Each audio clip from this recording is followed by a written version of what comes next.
Alright class, so as promised I am going to record a sample of midterm exam 1 and I'm going to go through each question, so please pay attention to some of the details. I'm going to start with question 1, and it says here, which of the following variables are best thought of as continuous, which are discrete? And so to begin discussion on this, I must bring to your attention that discrete values are those which we count, and continuous are those which we measure. So if it's a discrete value, this is something like counting eggs or counting people. There's not going to be 1.5 of a person or 1.35%, of an egg, etc. So these are things we count. There's one person in the room, 2 people in the room, 3 people in the room. As opposed to continuous. In continuous variables, I want you to think of things like person's height. These are things that I measure. So how tall are you? How much do you weigh? So example, again, for continuous would be height. Because you didn't grow, let's say you're 6 feet tall today, you didn't go from 0 to 6 feet. There's increments in between. You were 5 foot, 4 foot, 3 foot, etc. So you incrementally grew to 6 feet. As opposed to a count, where an account of how many eggs, you either have an egg or you don't. And no, we're not going to get technical about, well, what if the egg breaks in half? Well, are you going to really tell me that you have 1.5 eggs? How do you know? So these are things we count. How many people, how many eggs, etc. So when we look at this question, in a reaction study time involving 12 participants, the number, keyword, of participants whose average was between whatever milliseconds, well, this is a discrete number because I'm counting the number of participants. Look at question 2. Actually, looking at all three of these are continuous, and I'll tell you why. Look at this one. In lifetime, in hours, already time, a 100-watt light bulb manufactured by Northern Industry. The lifetime. This is a continuous value. Not all of these are going to live the same amount of time. The time that a student in Calculus 101 takes to complete a midterm, that's continuous. There's seconds in between minutes and minutes in between hours and so on. The mass of a solid impurity. The mass is almost like a weight in a sense. So that's another continuous variable. Okay, I hope that's clear to you. Alright, question 2 is very easy stem and leaf plot. So for those of you that are still on the struggle bus, I want you to think of this as, okay, so the first value is 18. That's the lowest value. The next value is 19. Notice that I went 1 and 8, 1 and 9. So you pair them together to mean, as it's stated here in the key says 1.8 means the fuel efficiency of 18 miles per gallon. So you have 18, 19. For the 20s, you have 21, 21. Notice you have 2 ones in the leaf. Then you have 22, 27. Then you have 28, 28. And then you have 29, 29. For the 30s, you've got a 31, a 33, a 37, 2 38s, 38, 38, and a 39. And for the 40s, you've got a 43, you've got a 44, another 44, and another 46 here. This is your highest number, okay? So the first question they ask you is, what is the lowest fuel efficiency in the sample overall? Well, overall, 18, as stated earlier, right? So that's your answer. The next one you have to be careful because they're asking you, what is the highest fuel efficiency in the sample in the 20s? Well, the 20s, the highest number is the 9 leaf, so therefore 29 would be your highest. And lastly, how many cars in the sample have fuel efficiency in the 30s? Well, if I count the 30s, I've got 31, 33, 37, 2 38s, and a 39. Counted off 1, 2, 3, 4, 5, and 6 total. Alright, and that's what they're asking you in this case. Notice the question stem, how many cars? They're not asking you for the actual value. Alright, question number 3.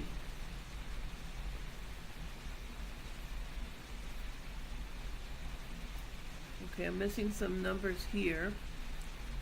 In the histogram, according to this, there should be a histogram drawn here. And what you're going to do is you're going to take, let's see, percentage based on the histogram, so that whatever the number is, it looks like it should end up being 0.32 for this example. If you were to print it out, it'd probably look better. But you basically are taking the values, and understand that at this point here, this is about 0.3. So when you actually look at these values, you can add them up together to get 0.32. I'm going to have to find you another example of that particular question if you have issues with that. Okay, so for this next question, it says students in a certain college were asked to choose six movie genres that are their favorite. The pie chart shows the distributions of student answers. There were, notice that I'm going to say N is 9,500. This is how many students, according to this, are at the college. How many chose action and drama? So here's action, and here's drama. So if I add those 2% together, I get approximately 0.30 as a decimal, which is the equivalent of 30%. Alright, so if I multiply 9,500 times 0.30, let me see if I could use this calculator real quick.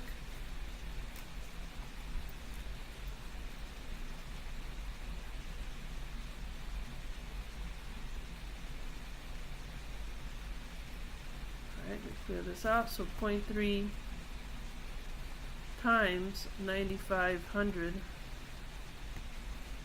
that's going to give me 2850, and that is my answer. And that's what they're asking you. Okay? Okay, so for number 5, you're going to have to draw a histogram using the data. I want you to pay attention in particular to this, where they tell you that there's an initial class boundary of 0.5, so we know that we're going to start with 0.5.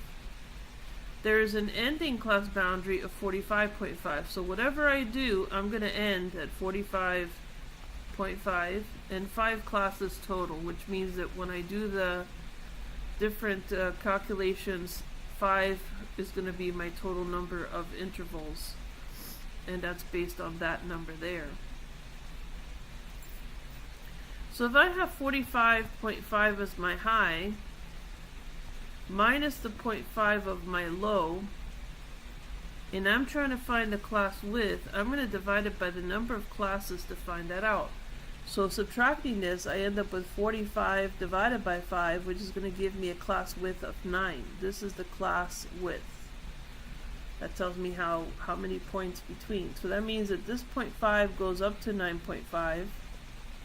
I start with 9.5, and I go up another 9 to get 18.5.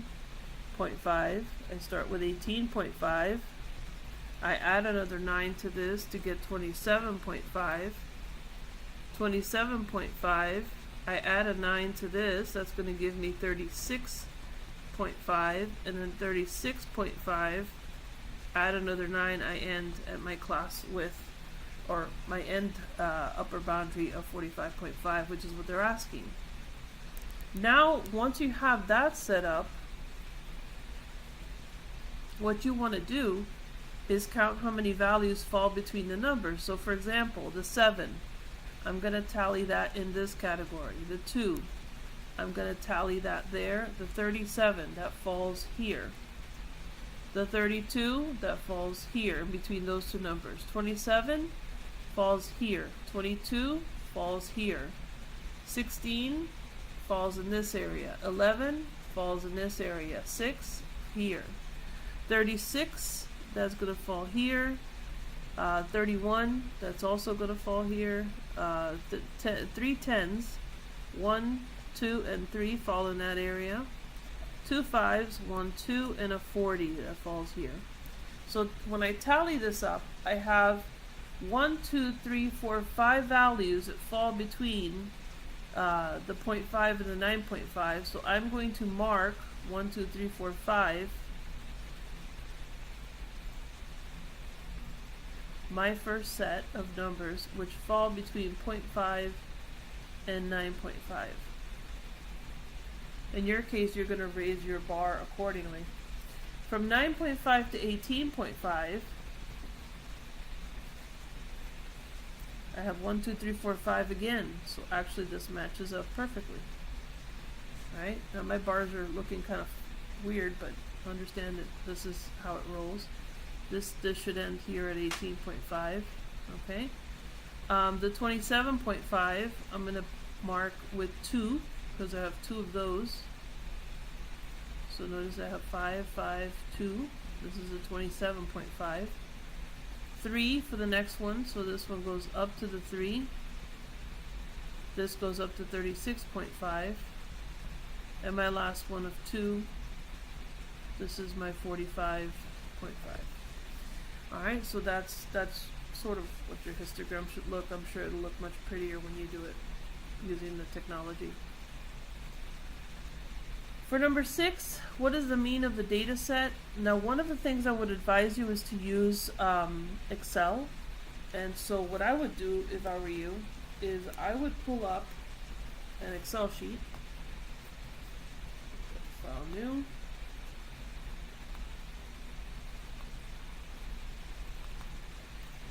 Alright, so you pull up a clean Excel sheet, and what you want to do is you're going to throw your values into the Excel sheet, starting with the first number. So let me see if I can pull this off to the side. Okay, so your first number is 95, the second one is 95, 90, 86, 33, 51, 94, 21, and 95. And if you want the average, you simply go equals A and scroll down to average, highlight all of the numbers, hit enter, and there's your average. Then they want the median, so you will go equals M, select median, double click it, hold and drag, and hit enter, and there's your median. Now the mode I would be careful with, because the mode sometimes it doesn't show multiple modes, so I would look carefully, and if I'm highlighting the numbers, I'm looking from here up. I see that the 95 is the only mode. So mode is a number that occurs the most times, and there's only one mode. Alright, and that would be your answer for this one. Now, if I were doing this without using that technology, I would simply take a calculator and I would say get the sum of all of those numbers, and you're dividing by the total number to get the mean. For the median, you always have to put it in order from low to high, so you start with 21, 33,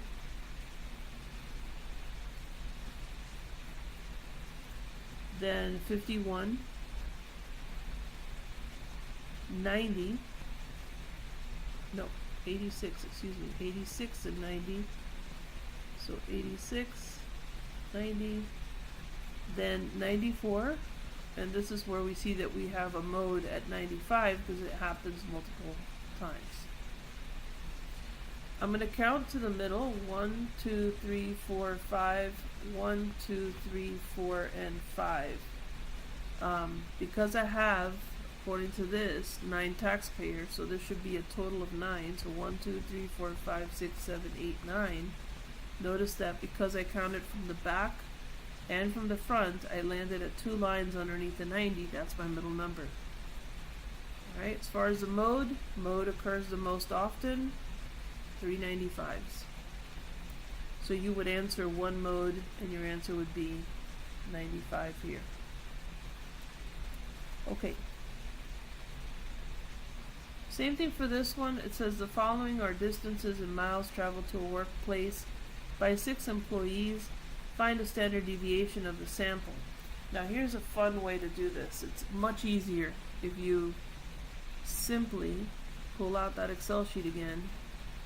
Okay, and in this case, I'm going to put in my numbers 25, 18, 14, 31, 11, and 9.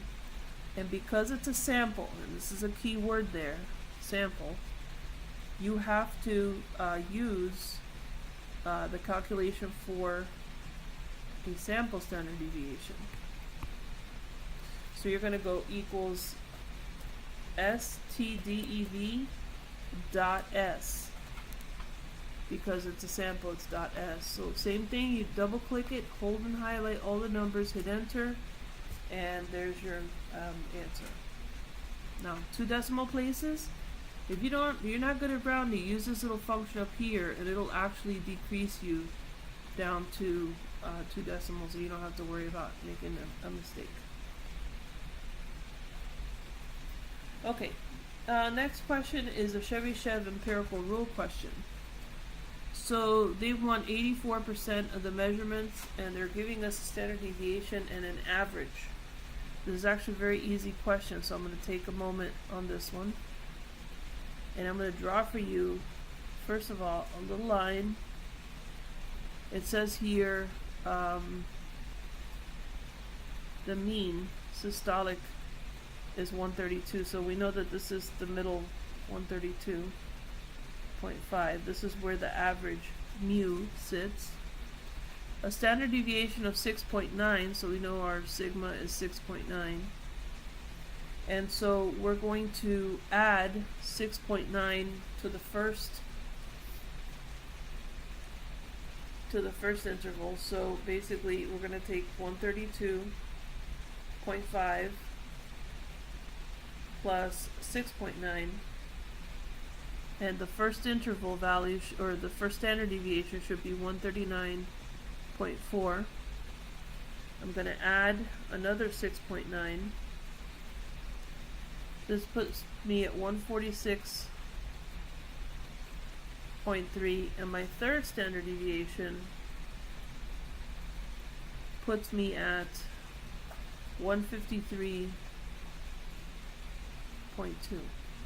and that's on this side. So this is a z-score equal to 1, z equal to 2, z equal to 3, and here I'm at z equal to 0.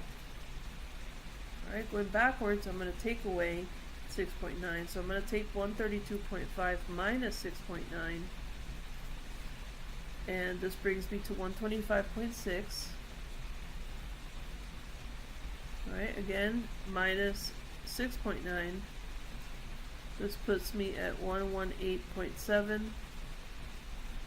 I'm going to subtract another 6.9, and that puts me at 111.8. So therefore we have a z equal to -1, z equal to -2, and a z equal to -3. Okay, now this is where Chebyshev and empirical rule differ. So remember Chebyshev, 68, well, hang on one second. So we have our first standard deviation. So at z equal to 2, or k equal to 2, Chebyshev says that we have 75% of the data sitting here, and according to Chebyshev, 88.8 or 89% of the data approximately sits here. If this is true, there's an 84% that sits here in these two locations for Chebyshev. Okay, and this is a constant. So in this case, if I were to take these two numbers and average them out, I should get approximately 115 for this value. And I should get approximately, if I add these two and average them out, I should get about 149 and change. So that would be the two values that you would put here. So 115.3 and 149.8. And be careful, because usually you're going to round this to 1 decimal. The next question asks how many values or what percent falls between this and this value here, and I already gave that answer to you. So this should be 75%. Okay, so that's Chebyshev in a nutshell. Suppose that the distribution bell, according to the empirical rule, what percent falls between these two values? Well, the empirical rule is a little different, because in the empirical rule, this is the 68 value, This is 68. This is 95, and this is 99.7. So empirical rule, I'm going to put it over here. It's a 68, 95, 99.7% rule. Because they're asking me for the 95%, that's your answer there. And for the 68%, 68% of your values according to empirical rule fall here in this area. So 125.6,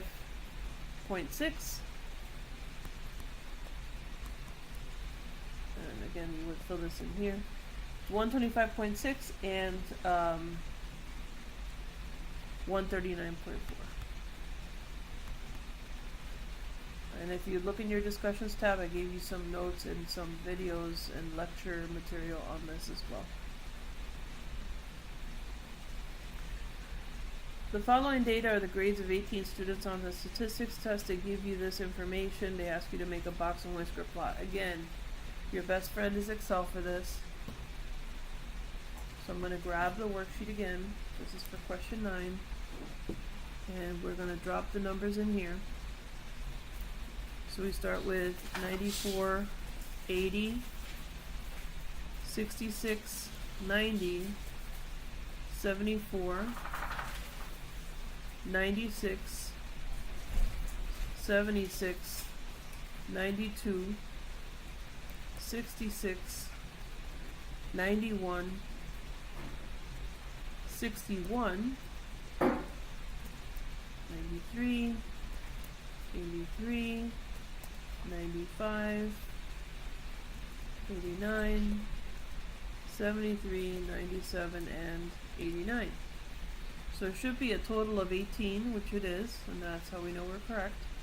Now the first thing you're going to want to do is we're going to, and I'm actually going to open this up, because to complete a box and whisker plot, you need 5 numbers, basically. You need the minimum, which I'm going to put here, the maximum, which I'm going to put here, the median, which should be somewhere in the middle, the first quartile, the Q1, and your third quartile, which is known as the Q3. Okay?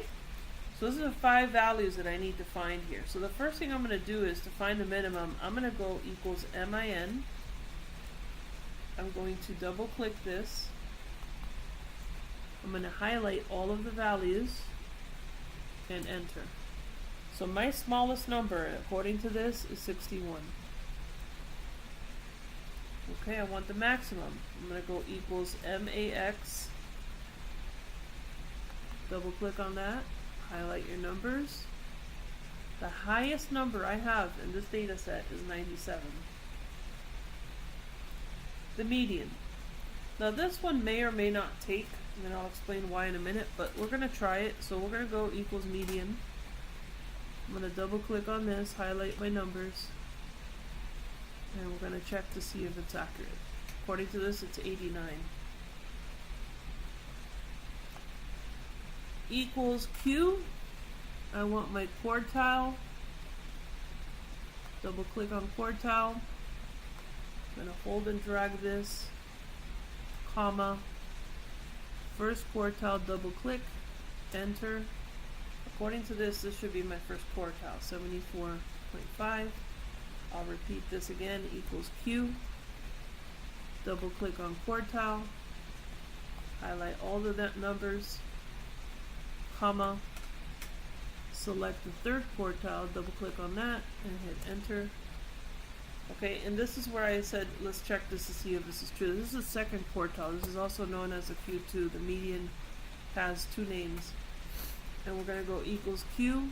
I'm going to double click on quartile. I'm going to highlight all the numbers, comma, and we're going to put median value, which is the 50th. And I also get 89. So I'm kind of confirming that this is correct here. Okay, then once you do that, all you have to do is draw your picture, and I think give it a whirl and see if I can get this to draw me a picture. Let's see here. I'm on a box and whisker plot. I know this is box and whisker. Here we go. Now the problem with this is it's going to do an upright box and whisker. You're probably not used to that, so but we will do that anyway. Highlight the data, insert, let's go more charts. We'll do our box and whisker as requested. Ready to go. Oh, here it is. Okay. Box and whisker, and okay. Looks kind of funny, but that's what it basically will look like. In your case, yours is going across, so it's not going to look like that. It's going to look good. It's going to go a different direction, okay? Just keep that in mind. It's not a big deal. Just know that these numbers have to be the numbers we're looking for. Okay. Number 10, you can also use Excel for, and I encourage you to. And I've shown you how to do this. If you go to your discussions tab in either weeks 2 or 3, I put in an Excel video and a template for you to use for this. They're asking you for the standard deviation of a population. That's what that symbol represents. And just looking at the way the graphs are set up, you're basically looking for the standard deviations to go from smallest to biggest. So the one with the smallest deviation would be B, because it has less deviation or distance between the values. Looking at the values for A, I would say that would be next. This would be your second choice. And C, that has the most spread. This is the most spread. Using Excel, you would create columns A, B, C. Let me go ahead and show you that as well. Alright, so we're going to do the same thing. We're going to create, bring this to the side so I can see what I'm doing. I'm going to create 3 columns, A, B, and C. And so I'm going to label this A, B, and C. And what I want to do is, every time I see a block above a number, I'm going to put the number. So for example, the 3 has 1 block, the 4 has 2 blocks, so I'll put 2 4s, 2 6s, 2 8s, 2 10s, and 1 11. I'm going to do the same thing in column B. Here I have 3 4s, so 1, 2, 3 4s, 2 6s, 2 8s, 1, 2, 3 10s. And lastly, column C. I'm going to put a 3, 2 4s, a 5, a 6, an 8, a 9, a 10, a 10, and 11. They want the standard deviation, so I'm going to go equals S, TD, standard. But for population, that's what that sigma symbol represents. So I'm going to double click on that and highlight. Alright, and you only need to do that once because this can be tedious for some of you. Just drag it over, or you do the same thing again. Again, smallest is B, second smallest A, biggest D. And that would be your answer for number 10. So you would put B, A, C. Okay, this is just numbers 1 through 10 of the midterm. I'll post the rest of them tomorrow and continue helping you as you need. You know you can always reach me for assistance. So with that stated, good luck.